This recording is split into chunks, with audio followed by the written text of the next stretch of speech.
ಆತ್ಮೀಯರೇ ನಮಸ್ಕಾರ. ಮಿರ್ಲೆ ನಮ್ಮೂರು ಚಾನಲ್ಗೆ ಸ್ವಾಗತ. ನಾನು ಮಂಜುನಾಥ್ ಮಿರ್ಲೆ.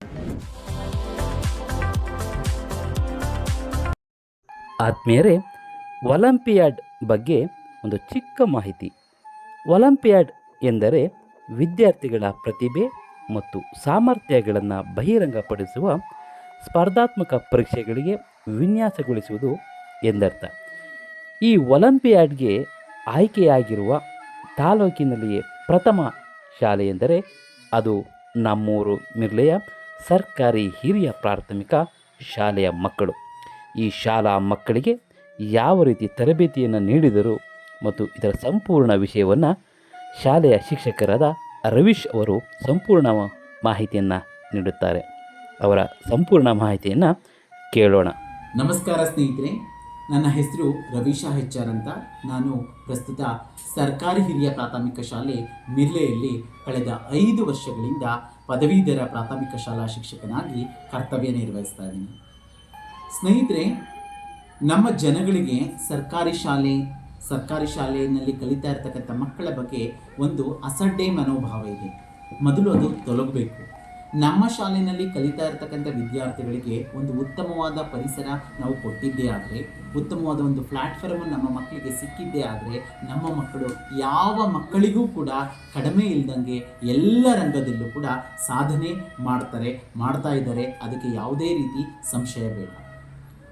ಸೊ ಈ ನಿಟ್ಟಿನಲ್ಲಿ ನಾನು ಒಂದು ಸನ್ನಿವೇಶವನ್ನು ನಿಮ್ಮ ಬಳಿ ಹಂಚ್ಕೊಳ್ಳೋದಕ್ಕೆ ಇಷ್ಟಪಡ್ತೀನಿ. ಸ್ನೇಹಿತರೆ, 2024-25ನೇ ಶೈಕ್ಷಣಿಕ ಸಾಲಿನಲ್ಲಿ ನಮ್ಮ ಶಾಲೆಯಲ್ಲಿ ಪ್ರತಿಭಾ ಪುರಸ್ಕಾರ ಕಾರ್ಯಕ್ರಮವನ್ನು ಹಮ್ಮಿಕೊಂಡಿದ್ದು. ಪ್ರತಿಭಾ ಪುರಸ್ಕಾರ ಕಾರ್ಯಕ್ರಮಕ್ಕೆ ಹಲವಾರು ಗಣ್ಯರು ಬಂದಿದ್ದರು. ಅದರಲ್ಲಿ ನಿವೃತ್ತ ಉಪನಿರ್ದೇಶಕರಾದಂತಹ ಶ್ರೀಮತಿ ಮಂಜುಳಾ ಮೇಡಮ್ ಅವರು ಈ ಮಿರ್ಲೆ ಊರಿನವರು. ಅವರು ಕೂಡ ಆ ಕಾರ್ಯಕ್ರಮದಲ್ಲಿ ಹಾಜರಿದ್ದರು. ಸೊ ಮೇಡಮ್ ಬೆಳಗ್ಗೆಯಿಂದ ಸಂಜೆವರೆಗೂ ಕೂಡ ನಮ್ಮ ಶಾಲೆಯ ವಿದ್ಯಾರ್ಥಿಗಳ ಚಲನವಲನವನ್ನು ಗಮನಿಸಿದರು. ಅದಾದ ನಂತರ ಕಾರ್ಯಕ್ರಮ ಮುಗಿದ ನಂತರ ಮೇಡಮ್ ನನ್ನನ್ನು ಪರ್ಸ್ನಲಾಗಿ ಕರೆದು, ಸೊ ರವೀಶ್, ನಿಮ್ಮ ಶಾಲೆ ವಿದ್ಯಾರ್ಥಿಗಳು ಕಮ್ಯುನಿಕೇಷನ್ ಸ್ಕಿಲ್ಲು ತುಂಬ ಚೆನ್ನಾಗಿದೆ, ತುಂಬ ಫ್ಲೂಯೆಂಟಾಗಿ ಮಕ್ಕಳು ಮಾತಾಡ್ತಾ ಇದ್ದಾರೆ, ಯಾಕೋಸ್ಕರ ನೀವು ಒಂದ್ಸಲ SOF ಎಕ್ಸಾಮಿನೇಷನ್ಗೆ ಈ ಮಕ್ಕಳು ಅಪಿಯರ್ ಆಗಬಾರ್ದು ಅಂತ.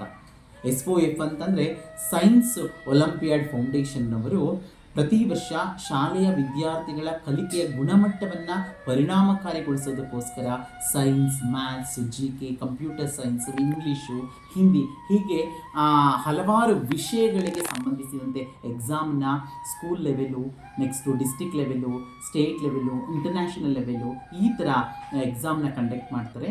ಸೊ ನಿಮ್ಮ ಶಾಲೆಯ ವಿದ್ಯಾರ್ಥಿಗಳು ಕೂಡ ಈ ಥರ ಎಕ್ಸಾಮ್ಗೆ ನಲ್ಲಿ ಅಟೆಂಡ್ ಮಾಡಲಿ.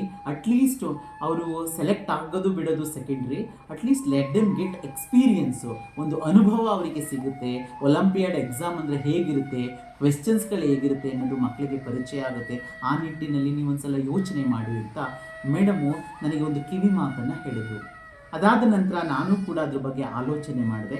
ಸೊ ಅದಕ್ಕೆ ಸಹಕರಿಸಿದವರು ನಮ್ಮ ಶಾಲೆಯ ಮುಖ್ಯ ಶಿಕ್ಷಕರಾದಂಥ ಶ್ರೀಮತಿ ರುಕ್ಮಿಣಿ ಅವರು ಕೂಡ ಆಯಿತು ಸರ್ ಮಾಡೋಣ, ಸೊ ಏನೋ ಒಂದು ಒಳ್ಳೆಯ ಕೆಲಸ ಮಾಡಬೇಕು ಅಂತಂದಾಗ ಸುಮಾರು ಸಲ ಯೋಚನೆ ಮಾಡಬಾರ್ದು, ಒಂದು ಮನಸ್ಸಲ್ಲಿ ಒಪ್ಕೊಬಿಡಿ ಅಂತಂದರು. ಅದಾದ ನಂತರ ಹಾಗಾದರೆ ಯಾವೆಲ್ಲ ಕ್ಲಾಸ್ಗಳಿಗೆ ಎಕ್ಸಾಮ್ ಮಾಡೋದು? ಸೊ ನಮ್ಮಲ್ಲಿ 1st standard to 7th standard ಕ್ಲಾಸಸ್ಗಳಿದೆ. ಸೊ ಎಲ್ಲ ಮಕ್ಕಳಿಗೂ ಮಾಡೋದಾ ಅಥವಾ ಕೆಲವು ಸೆಲೆಕ್ಟೆಡ್ ಸ್ಟೂಡೆಂಟ್ಸ್ಗೆ ಮಾಡೋದಾ ಅನ್ನೋ ಡೌಟ್ ಇತ್ತು. ಆವಾಗ ಮೇಡಮ್ ಒಂದು ಸಜೆಷನ್ ಕೊಟ್ಟರು, ಸೊ ಎಲ್ಲ ಮಕ್ಕಳಿಗೂ ಬೇಡ, ಸೊ ಈ ಸಲ ಇದೊಂದು ಪೈಲಟ್ ಪ್ರಾಜೆಕ್ಟು, ಪ್ರಾಯೋಗಿಕ ಪ್ರಯತ್ನ ಆಗಿರೋದ್ರಿಂದ ಸೊ ಕೆಲವೊಂದು ಸೆಲೆಕ್ಟೆಡ್ ಸ್ಟೂಡೆಂಟ್ಸಿಗೆ ಮಾಡೋಣ ಅಂತ. ಸೊ ಆ ನಿಟ್ಟಿನಲ್ಲಿ ನಾವೇನು ಮಾಡೋದು ಅಂತಂದರೆ 4th ಸ್ಟ್ಯಾಂಡರ್ಡಿಂದ 7th ಸ್ಟ್ಯಾಂಡರ್ಡ್ವರೆಗೆ ಕೆಲವೊಂದು ಸೆಲೆಕ್ಟೆಡ್ ಸ್ಟೂಡೆಂಟ್ಸ್ಗೆ ಟೋಟಲ್ 15 ಸ್ಟೂಡೆಂಟ್ಸನ್ನು ನಾವು ಎಕ್ಸಾಮಿಗೆ ರಿಜಿಸ್ಟರ್ ಮಾಡಿಸ್ತು. ಆ ಎಕ್ಸಾಮ್ಗೆ ಏನೆಲ್ಲ ಖರ್ಚು ಬಂತು ಆ ಸಂಪೂರ್ಣ ಖರ್ಚನ್ನು ನಿವೃತ್ತ ಉಪನಿರ್ದೇಶಕರಾದಂತಹ ಶ್ರೀಮತಿ ಮಂಜುಳಾ ಮೇಡಮ್ ರವರು ಭರಿಸಿದ್ರು. ಅವರಿಗೆ ಈ ಸಂದರ್ಭದಲ್ಲಿ ಶಾಲೆ, ಮುಖ್ಯ ಶಿಕ್ಷಕರು, ಸಹ ಶಿಕ್ಷಕರು, ವಿದ್ಯಾರ್ಥಿಗಳ ಪರವಾಗಿ ತುಂಬು ಹೃದಯದ ಧನ್ಯವಾದಗಳನ್ನು ಅವರಿಗೆ ಅರ್ಪಿಸ್ತೀನಿ. ಸೊ ಅದಾದ ನಂತರ ಎಕ್ಸಾಮ್ ಕಟ್ಟಿಸಿದ ತಕ್ಷಣ ಮಕ್ಕಳಿಗೆ ನಾವು ನಮ್ಮ ಶಾಲೆಯಲ್ಲಿ ಕಲಿತಾ ಇರೋ ಮಕ್ಕಳಿಗೆ ನೀವೇ ಎಕ್ಸಾಮಿಗೆ ಪ್ರಿಪೇರ್ ಆಗಿ ಅಂತಂದರೆ ತುಂಬ ಕಷ್ಟ, ತುಂಬ ಡಿಫಿಕಲ್ಟ್ ಆಗುತ್ತೆ.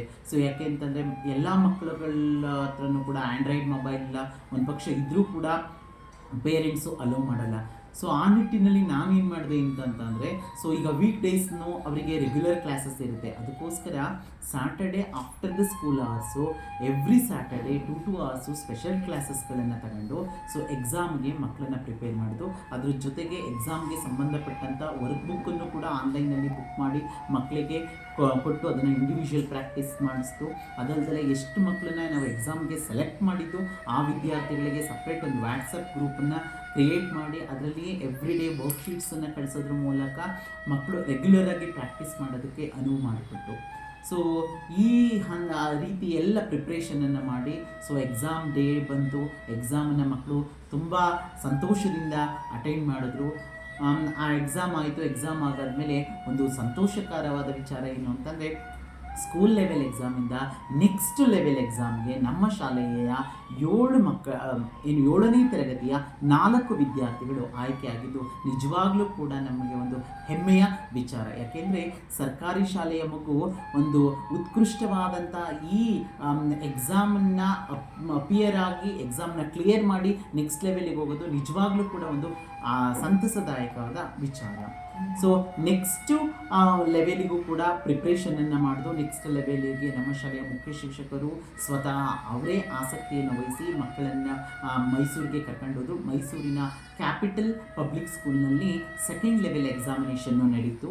ಸೊ ಮಕ್ಕಳು 7ನೇ ತರಗತಿ ವಿದ್ಯಾರ್ಥಿಗಳು ಅಲ್ಲಿ ಹೋಗಿ ಎಕ್ಸಾಮ್ನ ಅಟೆಂಡ್ ಆದರು. ಅಲ್ಲೂ ಕೂಡ ಮಕ್ಕಳು ಚೆನ್ನಾಗಿ ಎಕ್ಸಾಮ್ನ ಬರೆದು ಇಂದು ಆ ಎಲ್ಲ ಮಕ್ಕಳುಗಳು ಕೂಡ ಮೆರಿಟ್ ಸರ್ಟಿಫಿಕೇಟ್ ಹೋಲ್ಡರ್ ಆಗಿದ್ದಾರೆ. ನಿಜವಾಗ್ಲೂ ಕೂಡ ಇದು ಒಂದು ಸಂತೋಷದಾಯಕ ವಿಷಯ. ಸೊ 7ನೇ ತರಗತಿ ವಿದ್ಯಾರ್ಥಿಗಳಾದಂತಹ ಪವನ್ ಕುಮಾರ್ MP, ರಿಷಿಕಾ, ಚಂದನ ಹಾಗೂ ಯಶಸ್ವಿನಿ ಈ 4 ವಿದ್ಯಾರ್ಥಿಗಳಿಗೆ ಸೈನ್ಸ್ ಒಲಿಂಪಿಯಾಡ್ ಫೌಂಡೇಶನ್ ಕಡೆಯಿಂದ ಮೆರಿಟ್ ಸರ್ಟಿಫಿಕೇಟನ್ನು ಪಡೆದಿದ್ದಾರೆ. ಎಲ್ಲ ವಿದ್ಯಾರ್ಥಿಗಳಿಗೆ ಶಾಲೆಯ ಮುಖ್ಯ ಶಿಕ್ಷಕರು, ಸಹ ಶಿಕ್ಷಕರು ಹಾಗೂ ಎಲ್ಲ ವಿದ್ಯಾರ್ಥಿಗಳ ಪರವಾಗಿ ತುಂಬು ಹೃದಯದ ಧನ್ಯವಾದಗಳು. ಸೊ ನಿಮ್ಮ ಕಲಿಕೆ ನಿರಂತರವಾಗಿರಲಿ. ನಿಮ್ಮ ಸದಾ ಯಶಸ್ಸನ್ನು ಬಯಸ್ತಕ್ಕಂತಹ ನಿಮ್ಮ ನೆಚ್ಚಿನ ಶಿಕ್ಷಕರು ನಾವು ಆಗಿರ್ತೀವಿ.